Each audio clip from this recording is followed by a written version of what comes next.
ce que vous n'entendrez pas ailleurs. Le moment littéraire, culturel, économique, philosophique, intellectuel.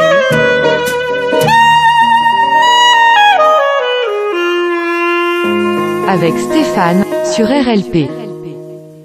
Coin Culture aujourd'hui sur RLP avec Laurent Lapierre. Laurent Lapierre du Studio de la Rivière, ancien régisseur du Sans Réserve, ingénieur du son de Dordogne, personnalité locale qui nous a accordé un entretien privilégié autour d'une savoureuse tasse de liquide chaud avec le chat qui vient nous voir aussi. Enfin bref, un entretien de 17 minutes avec Laurent Lapierre qui nous parle de son métier, de son parcours, de la culture en Dordogne et en France. C'est pour vous, c'est cadeau, c'est sur RLP.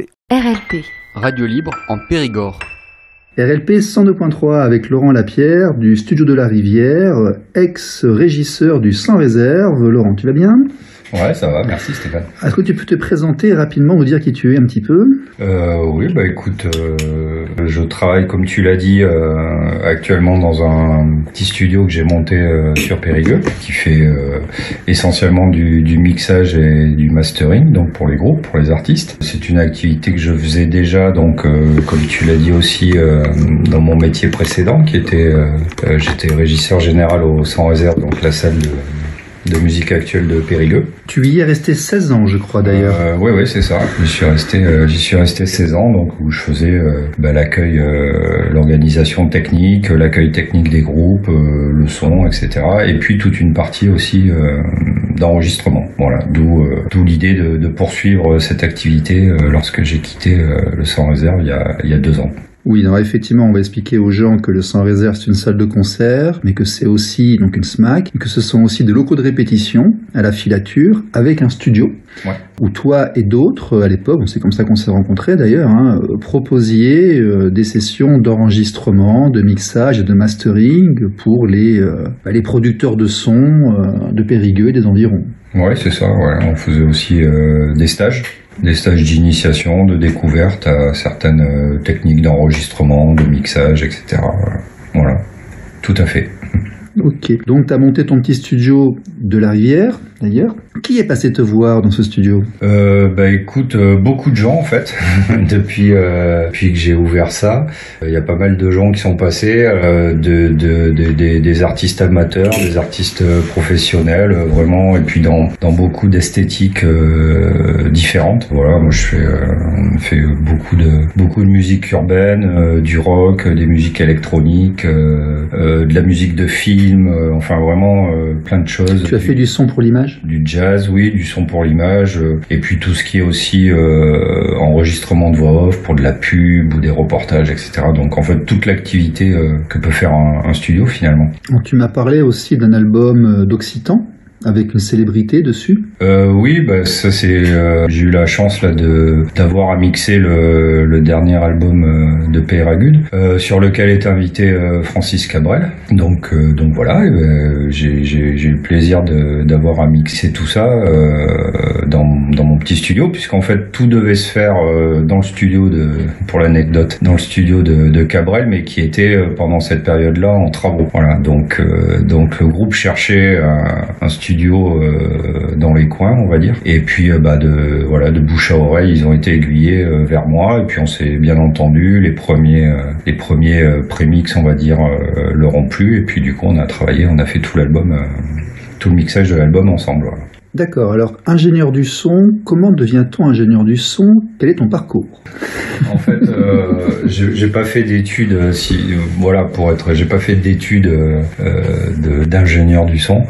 D'ailleurs, je suis pas ingénieur du son, parce que un ingénieur du son, c'est quelqu'un qui fait de la recherche en fait, ou qui invente des choses, donc qui travaille plus dans l'acoustique. Moi je suis, on va dire, sonorisateur ou technicien du son, et j'ai pas fait d'études forcément en relation avec ça, puisque à l'époque ça n'existait pas non plus trop. On va dire toutes les écoles, toutes les formations qu'on a vu naître il y a depuis 10 ans, ça n'existait pas. Il y avait Louis Lumière à Paris, l'école laser, et c'est tout. Hein, voilà, fois, c'était des écoles en fait très réputées, très haut de gamme, Très chères. très chères, et on abordait aussi beaucoup le son en termes d'acoustique, quoi. Voilà, ce qui est nécessaire pour ce métier-là, mais qui est pas forcément. Il y a pas que ça. Du coup, voilà, moi en fait, je suis arrivé au son par la musique, parce que je suis musicien avant tout, depuis une trentaine d'années. Et en fait, c'est par la musique que je me suis intéressé par rapport à mes projets. Je me retrouvais confronté à des difficultés techniques que je n'arrivais pas à résoudre en tant que musicien, et donc ça m'a fait m'intéresser à la technique, au son, aux fréquences, etc., à l'acoustique, pour mes propres projets. Et puis j'ai appris sur le tas, parce que c'est pareil, il n'y avait pas trop de tutos, de forums, il n'y avait pas d'internet à l'époque. Bon, il y avait Donc, des ordinateurs, il y avait beaucoup de bidous sur ordinateur. Voilà, les ordinateurs, la musique assistée par ordinateur commençait, on va dire, commençait un peu à se démocratiser, mais à peine. Et voilà, j'ai appris comme ça. Et puis le live, et ben j'ai appris en faisant du bénévolat chez les prestataires pour des assos. Et puis voilà, en déchargeant des camions, et petit à petit en allant un peu plus vers les consoles de son, quoi. Voilà, un parcours assez classique pour les gens de ma génération finalement. D'accord. Et donc, au bout d'une trentaine d'années, tu es aujourd'hui mixeur, mastering, preneur de son pour des prestataires. D'ailleurs, ce qui me fait dire, toi, le Covid, tu l'as ressenti, tu as bien vu que le monde de la culture pour lequel tu travailles beaucoup a évolué depuis 3 ans, 2 ans et demi, et tu me disais que les prestations culturelles, en fait, s'étaient transformées et avaient changé de lieu, de façon d'être. Oui, alors en partie, parce que bon, c'est vrai que pendant le Covid, comme tout le monde le sait, il y a pas eu de spectacle. Donc moi, ce qui m'a permis aussi de développer. Il n'y a pas eu de spectacle légalement. Oui, alors. Parce qu'il s'est passé des choses. Oui, sûrement, sûrement, bien sûr.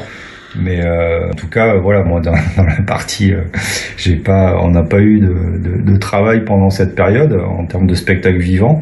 Ce qui m'a permis aussi de développer l'activité de studio, parce que malgré tout, les musiciens avaient besoin de jouer et d'enregistrer, parce que ils pouvaient pas faire de concert, donc fallait quand même continuer à travailler. Et oui, maintenant que ça repart, et maintenant que je travaille aussi sur toute une partie du département, et sur finalement des choses assez différentes, y compris pour du théâtre, etc. Oui, je me rends compte qu'en fait, pendant ce temps-là, certains ont changé leurs habitudes et se déplacent plus ou reviennent pas forcément dans les salles, en tout cas, dans les salles de concert ou dans les théâtres. Et on peut se rendre compte, en travaillant un petit peu dans des milieux plus à la campagne, qu'il y a pas mal de gens qui sont organisés pour faire des choses en mode privé ou semi-privé, en tout cas. Voilà, soit sur des domaines ou chez eux à domicile, ou dans des petits lieux associatifs, etc., etc. Donc en fait, ils se sont organisés et ils ont commencé à créer de l'événement qu'ils ne trouvaient plus dans les lieux traditionnels, et ils ont fait leur propre réseau, leur propre organisation. Oui. Alors effectivement, je pense que le postulat de départ, c'est ça, et puis ça a été exacerbé par le Covid, par le fait qu'on pouvait plus bouger, que tout le monde était cloîtré chez soi. Et maintenant qu'on peut à nouveau circuler, voilà, comme je te disais, je pense qu'il y a certains ont perdu un peu l'habitude, et puis après il y a des nouveaux facteurs de société qui font que voilà, le prix de l'essence, etc., font que les gens finalement se disent on n'est pas plus mal aussi à rester un peu chez nous, et vont peut-être moins dans des lieux plus repérés, plus à la ville, pour une programmation peut-être qui leur parle pas aussi ou qui correspond pas toujours à leurs attentes. Donc ils prennent un peu les choses en main et font des trucs, des initiatives plus personnelles, on va dire. D'accord. Et au niveau traditionnel, est-ce que c'est reparti? Il y a des concerts, toi tu travailles, tu m'as dit, les réseaux se sont remis en place, l'activité culturelle en Dordogne est repartie? Oui, je pense que oui, même. Oui. Mais les organisateurs ont envie de proposer des choses. Après, voilà, comme je te disais, le public les jauges sont pas revenus comme avant. Déjà qu'avant, c'était des fois un peu compliqué pour certaines programmations. Donc là, on se rend bien compte que oui, les organisateurs, ils ont envie de faire des choses, mais le public est pas forcément revenu dans la même proportion qu'avant. Et du coup, les choses s'organisent un peu plus au dernier moment. C'est-à-dire que nous, on nous appelle vraiment, voilà, il y a moins de choses organisées à l'avance. On a un agenda où on voit moins à l'avance. On peut nous appeler, ce qui a été mon cas, surtout au printemps, pour des événements qui ont lieu une semaine ou 10 jours après, quoi. Alors que on peut se dire que voilà, des événements, ils normalement sont organisés nettement plus en amont, les équipes sont constituées, etc.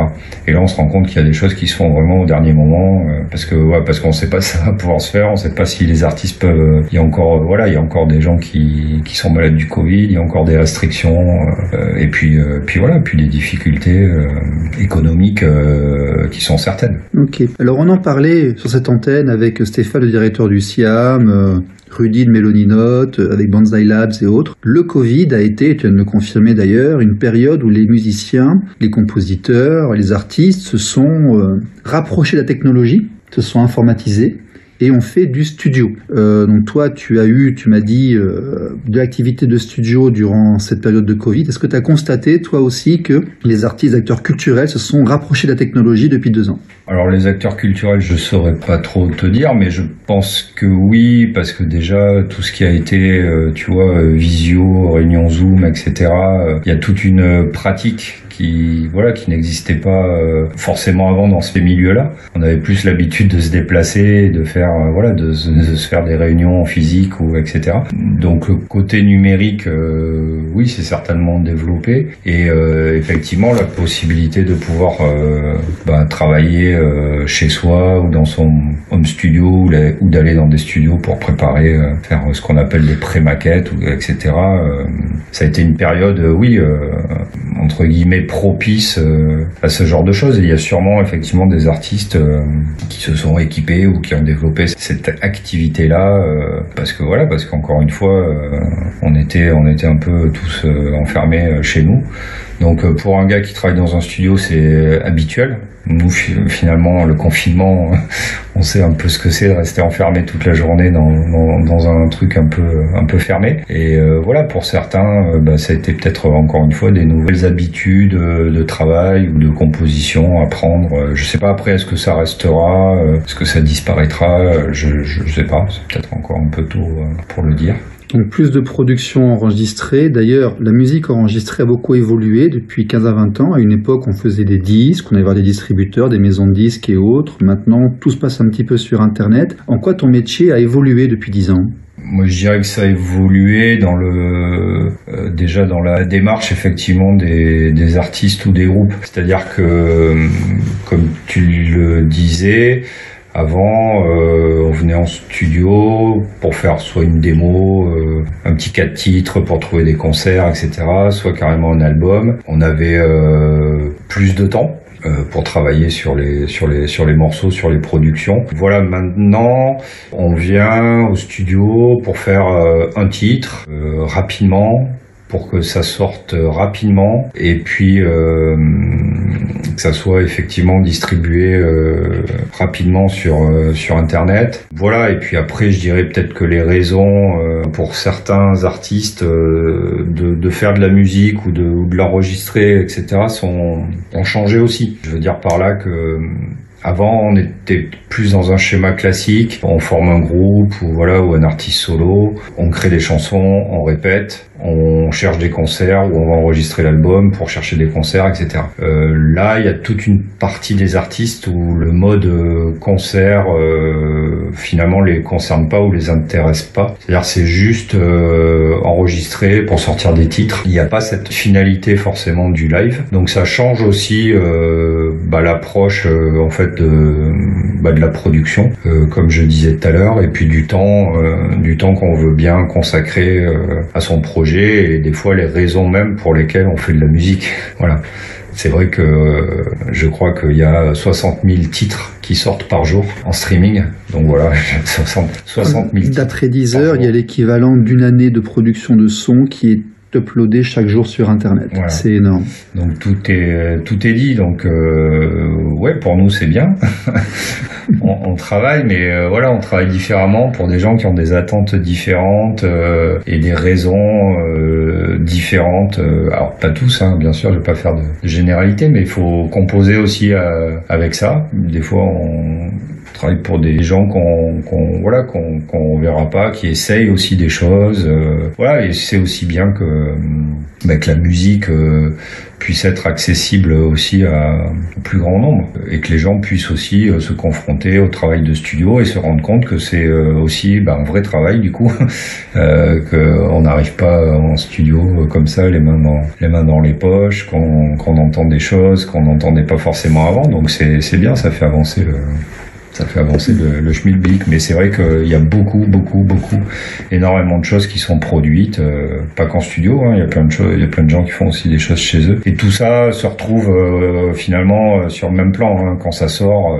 Alors hormis bien sûr les grosses productions qui ont de la com et qui vont être directement dans des playlists et mis en avant. Après tout le reste, voilà. C'est à l'auditeur de faire le tri et de faire ses choix et c'est compliqué et du coup les artistes aussi se rendent compte se rendent pas compte au départ mais se rendent compte après qu'ils peuvent être très vite noyés dans la masse quoi et à vouloir faire un peu comme les autres finalement. Comme le truc qui est sorti la semaine d'avant, il y a le risque d'encore plus se noyer dans la masse. Dans ton studio, je sais que tu as un peu de matos. Qu'est-ce que tu as qui est significatif? Sur quoi tu travailles? Alors, il faut préciser que moi, c'est essentiellement une cabine, une régie de mixage et de mastering. Alors, je fais aussi des prises de son. Je fais des prises de voix ou des guitares-voix, etc. Mais j'ai pas plusieurs salles, etc. Donc, finalement mon équipement est entre guillemets un peu plus sommaire, on va dire. J'ai ce qu'il me faut en fait pour travailler. J'ai le micro qu'il faut, des préamps, des compresseurs, et puis après toute une partie de plugins informatiques, puisque maintenant et depuis longtemps d'ailleurs, on fait quand même de plus en plus des mixages in the box comme on dit, c'est-à-dire où tout se passe, tout est mixé dans l'ordinateur. Voilà, donc moi j'ai évidemment tout cet équipement informatique et puis malgré tout du matériel analogique pour faire des prises de son, voilà, avec des préamps, des compresseurs, des moniteurs très précis, des outils de mastering. Voilà, après j'ai un compresseur de mastering et puis des moniteurs, c'est-à-dire donc une paire d'enceintes dédiées au studio, voilà. Ok. Tu as des projets, Laurent? Des projets, oui, au niveau du studio, là, oui, j'ai actuellement, là, au moment où on parle, je suis en train de mixer un album. C'est un deuxième album. Le groupe s'appelle Humus Machine. C'est un groupe de Dordogne, en fait. Voilà ce que je suis en train de faire là, à l'heure où on parle. Plus des interventions en extérieur sur des spectacles où je vais faire samedi je suis au château d'Exideuil pour la soirée du Varia Sound System où je fais le son en fait pour la soirée pour les groupes. D'accord. Comment est-ce qu'on te joint? Sur les réseaux, donc j'ai une page Facebook et une page Instagram Studio de la Rivière. Voilà, il y a même un site, si vous tapez ça dans un moteur de recherche connu, Studio de la Rivière, vous allez forcément trouver mes coordonnées, voilà, sur Périgueux. D'accord. Donc un email, un formulaire de contact et un téléphone. Oui, tout à fait. Ok. Merci Laurent. Merci à RLP.